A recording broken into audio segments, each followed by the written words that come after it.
নমস্কার বন্ধুরা, welcome back to my channel Champa Rannaghar. আজ আমি আপনাদের সঙ্গে শেয়ার করব দুর্দান্ত স্বাদের নাস্তা বা ব্রেকফাস্টের রেসিপি। সকালবেলা এইরকম নাস্তা বা ব্রেকফাস্ট থাকলে খাবারটাই জমে যাবে, আর সম্পূর্ণ অয়েল ফ্রি একটা হেলদি ব্রেকফাস্ট তৈরি করে আপনাদের সঙ্গে শেয়ার করব। তাহলে চলুন বন্ধুরা, দেখে নিই আমার আজকের এই মজাদার টেস্টি আর সফট, কতটা সফট দেখতেই পাচ্ছেন,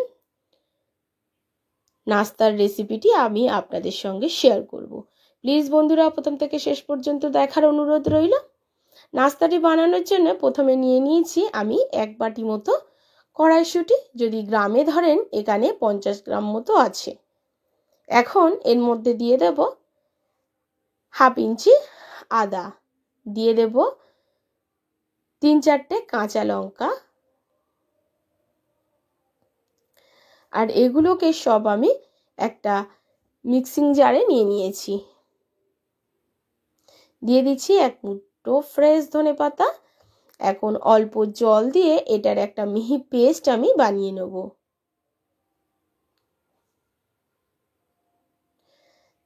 পেস্টটা আমার বানানো হয়ে গেছে। এখন একটা বোলের মধ্যে আমি এটাকে ঢেলে নিচ্ছি। আর কতটা মিহি পেস্ট তৈরি হয়েছে আপনাদেরকে একটু দেখিয়ে দিচ্ছি। ঠিক এইরকম একটা মিহি পেস্ট তৈরি করতে হবে এই ব্রেকফাস্টের জন্য। এবারে এর মধ্যে দিয়ে দিচ্ছি 2 ফোঁটা লেবুর রস, অর্থাৎ 1 চা চামচ লেবুর রস এখানে ব্যবহার করছি। আপনাদের কাছে লেবু যদি না থাকে, সেক্ষেত্রে আপনারা এখানে 2 চামচ টক দই ব্যবহার করবেন। এবারে লেবুর রসটার সঙ্গে খুব ভালো করে মিশিয়ে নেব কড়াইশুঁটির পেস্টটাকে। এবারে এর মধ্যে মিশিয়ে দেব ওই বাটিরই 1.25 বাটি মতো সুজি। এখানে বড় দানার সুজিটা ব্যবহার করেছি, আপনারা চাইলে একটু মিহি সুজির দানাও ব্যবহার করতে পারেন। সমস্ত কিছুকে মিশিয়ে নিয়েছি। মিশিয়ে নেওয়ার পরে এর মধ্যে আমি দিয়ে দিচ্ছি 1/2 চামচ গোটা জিরা, একটু ক্রাশ করে দেবো। হাত দিয়ে একটু ক্রাশ করে আমি জোয়ানও ব্যবহার করব। এখানে 1/2 চামচ জোয়ানও আমি হাত দিয়ে ক্রাশ করে ব্যবহার করেছি। 1 চামচ গোলমরিচের গুঁড়ো ব্যবহার করলাম। এবারে দিয়ে দেব পরিমাণ অনুযায়ী লবণ। বন্ধুরা, এখানে খুব কম তেল মশলাই কিন্তু আমি ব্যবহার করে দেখাবো। কোনো রকম তেলেরই এখানে ব্যবহার করব না। ব্রেকফাস্টের সঙ্গে 1 চামচ বেসন আর পরিমাণ মতো লবণ অ্যাড করলাম। এখানে অবশ্যই 1 চামচ বেসন অ্যাড করবেন।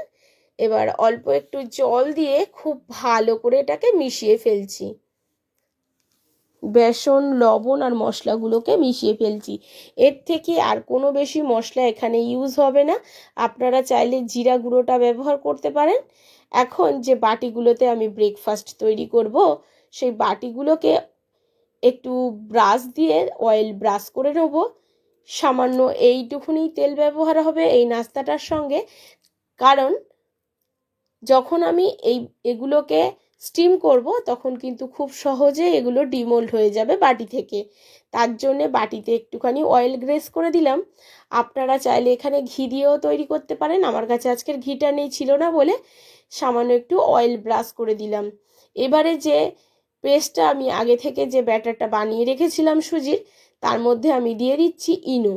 এখানে গতকালের রেসিপিতে 1/2 চামচ আমি 1/2 প্যাকেট ইনো ব্যবহার করেছি, আর তার একটুখানি ছিল, সেইটুখানি আমি আজকের ব্যবহার করে নিচ্ছি। ইনোটা নাহলে নষ্ট হয়ে যাবে। আপনারা চাইলে এখানে বেকিং পাউডার বা বেকিং সোডাটাও ব্যবহার করতে পারেন। এবারে দিয়ে দিচ্ছি সামান্য জল, কারণ ব্যাটারটা কিন্তু যথেষ্ট ঘন আছে। তো আমি মাপ অনুযায়ী এখানে একটু জল ব্যবহার করলাম, আর খুব ভালো করে মিশিয়ে নেব। খুব বেশি এখানে নাড়াচাড়া করতে যাবেন না, শুধু ইনোটাকে খুব ভালো করে মিশিয়ে নেবেন। দেখুন কত সুন্দর ফ্লাফি হয়ে গেছে। আর এবারে আমি ব্যাটারের ঘনত্বটা আপনাদেরকে একটু দেখিয়ে দিচ্ছি চামচ দিয়ে তুলে। ঠিক এই রকম একটা ব্যাটারের ঘনত্ব থাকবে, না খুব ঘন আবার না ভীষণ পাতলা, ঠিক এরকম থপথপ করে পড়বে, এইরকম একটা ঘনত্বের ব্যাটার তৈরি হবে। এবারে যে বাটিগুলোকে আমি আগে থেকে রেডি করে রেখেছিলাম অয়েল ব্রাশ করে, দেখুন বন্ধুরা, 1 ফোঁটাও তেল লাগেনি, কিন্তু শুধু একটুখানি তেল দিয়ে আমি জাস্ট বুলিয়ে নিয়েছি বাটিগুলো। তার মধ্যে এখন আমি পরিমাণ অনুযায়ী এই ব্যাটারটা দিয়ে দেবো। একটু খালি রেখে বাটিটা ব্যাটারগুলো ব্যবহার করবেন, পুরো ভর্তি করে দিলেও কিন্তু ফুলে পড়ে যাবে, গিয়ে এই ব্রেকফাস্টটা পড়ে যাওয়ার সম্ভাবনা থাকে। তো 3টে বাটিতেই আমি কিন্তু খুব ভালো করে ভরে দেবো, আর একটু ট্যাপ করে নিতে হবে বন্ধুরা। ভিতরে যদি কোনো এয়ার বাবলস থাকে সেগুলো বেরিয়ে যাবে, তো একটু ট্যাপ করে নেবেন। দেখুন এই বাটিটাকেও আমি রেডি করে ফেলেছি। এখন আমার 3টে বাটি অলমোস্ট রেডি হয়ে গেছে। এবার আগে থেকেই আমি কড়াতে একটু জল বসিয়ে দিয়েছিলাম, আর জলটা প্রায় ফুটতে চলেছে। এই সময় এই ফুটন্ত জলের উপরে দিয়ে দিলাম একটা স্ট্যান্ড, আর তার উপরে দিয়ে দিচ্ছি একটা ছিদ্রযুক্ত থালা। এই ছিদ্রযুক্ত থালার উপরে আমি বাটি 3টেকে দিয়ে দেবো। আর মাত্র 15 মিনিটেই কিন্তু আমাদের এই টিফিনটি রেডি হয়ে যাবে। যদি আপনি হাতে মাত্র আধ ঘন্টা টাইম থাকে, তার মধ্যে কিন্তু সব কিছু রেডি করে বানিয়ে ফেলতে পারবেন। আর যদি এগুলোকে ব্যাটারটা আগে থেকেই রেডি করে নেন, মাত্র 15 মিনিটে এই টিফিনটি রেডি হয়ে যায়, ব্রেকফাস্টের টিফিনটি। এখন উপর দিয়ে একটা ঢাকা চাপা দিয়ে 15 মিনিট হাই ফ্লেমে ফুটতে দেবো। 15 মিনিট পরে আমি ফিরে এসেছি, আর দেখুন কত সুন্দর ফুলেও গেছে আর একদম কুক হয়ে গেছে বন্ধুরা। টিফিন আমাদের একেবারে রেডি হয়ে গেছে। এখন উপর থেকে একটা টুথপিক নিয়ে এই ব্রেকফাস্টের মধ্যে দিয়ে দেখিয়ে দেবো। যদি টুথপিকের গায়ে একটু লেগে না যায়, তার মানে বুঝতে হবে আমাদের কিন্তু ব্রেকফাস্ট অলমোস্ট রেডি হয়ে গেছে। ব্রেকফাস্টগুলোকে এবারে ঠান্ডা হতে দেবো। প্লিজ বন্ধুরা, এই পর্যায়ে আবারও মনে করিয়ে দিচ্ছি, যদি এখনও আপনি একটা লাইক না করে থাকেন, আর যদি ভিডিওটি ভালো লেগে থাকে অবশ্যই একটা লাইক করবেন, প্লিজ শেয়ার করবেন আর পাশে থাকবেন। আর দেখুন কত সুন্দর বাটি থেকে বেরিয়ে গেছে। শুধু ঠান্ডা হলেই কিন্তু আপনি এটাকে ডিমোল্ড করবেন, তার আগে কিন্তু বাটি থেকে বের করতে যাবেন না, তাহলে কিন্তু ভেঙে যাবে বন্ধুরা। আর প্লিজ বন্ধুরা আমার পাশে থাকবেন, সাথে থাকবেন আর আমাকে সাপোর্ট করবেন। প্রত্যেকটা বাটি থেকেই কিন্তু ব্রেকফাস্টগুলোকে আমি বের করে নেব। দেখুন হাত দিয়ে কিন্তু কত সুন্দর ডিমোল্ড হয়ে যায়, কোনো রকম ছুরির কোনো দরকার নেই। শুধু টিফিনটা যখন একদমই ঠান্ডা হয়ে যাবে তখনই কিন্তু এগুলোকে ডিমোল্ড করবেন। আর যদি মনে করেন যে আটকে যাচ্ছে, সেক্ষেত্রে একটু ছুরি দিয়ে সাইডটা ছাড়িয়ে নেবেন, তাহলে কিন্তু খুব সুন্দরভাবে উঠে আসবে।